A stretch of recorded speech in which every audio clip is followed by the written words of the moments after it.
I've referenced Atomic Habits by James Clear in a few of my past videos, so I've decided why not share with you guys my insights and all the notes I've taken. A habit is a routine or behavior that is performed regularly or automatically. You usually form a habit after you solve a problem. Changes that may seem small and unimportant at first will compound into remarkable results if you are willing to stick to them for years. Quality of life depends on quality of habits. The purpose of this book is to guide you on how you can break your bad habits and create new, healthy ones. In building good habits, some of us are too impatient that when we do try, we expect to see immediate results. When we don't see any changes, we get depressed and we stop trying. Then we go back to our previous routines.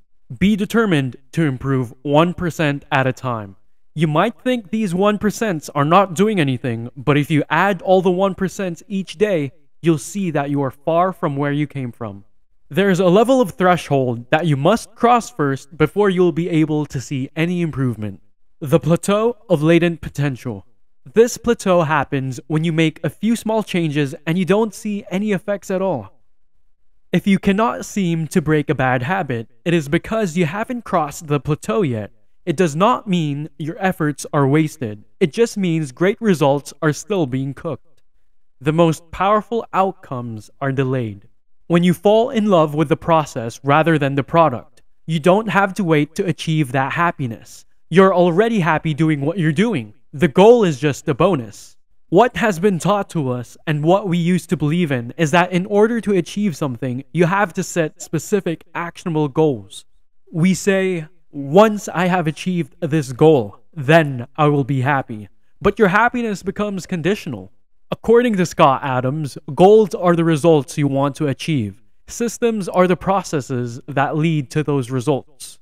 For salespeople, the goal would be closing a deal, earning commission. The system or process is when you present to clients, get to know them, prepare their contracts, and negotiate with them. Your commitment to the process is what defines your progress. Goals are your guide, but the system helps you progress. When you fall in love with the system or the process, then you don't have to wait to achieve your goal in order to be happy. You don't have to limit yourself to being happy only when you reach the goal. If you have a messy room, your goal is to make it clean. When you have the energy to do it one time, then you achieved your goal of having a clean room. But if you repeat the things that you did to make it messy, then you will have the same problem. It becomes a cycle. You treated a symptom without addressing the cause. It's just like putting on a band-aid without cleaning the wound. Change your identity to change your behavior. You will most likely stick to your goal once you believe that you are a completely new, changed person. For example, when you say you're not a reader, you really won't have the energy to read. It becomes your excuse. Your actions indicate who you are. Sometimes, progress requires unlearning. To become who you want to be, you have to be open to changing your identity, your beliefs. To create a good habit, make it obvious, attractive, easy, and satisfying.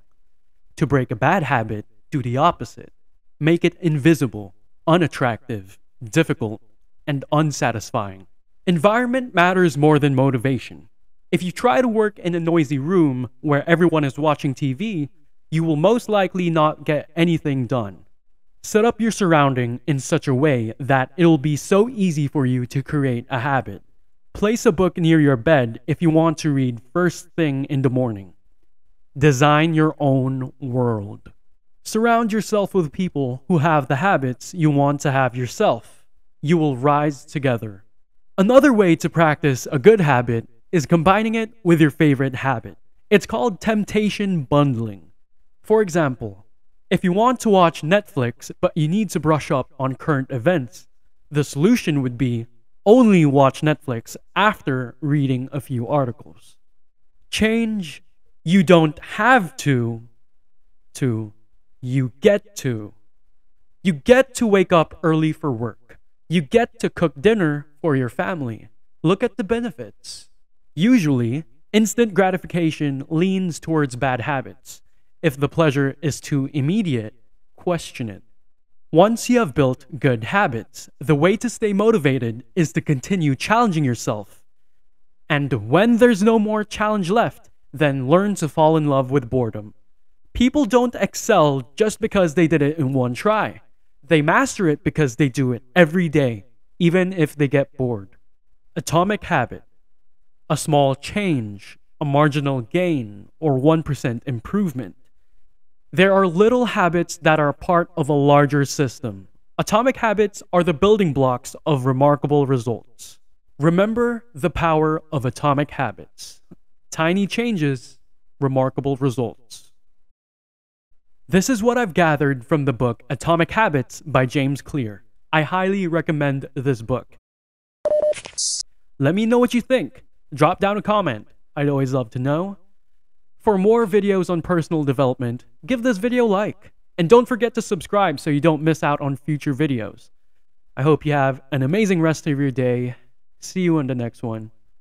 Peace and love.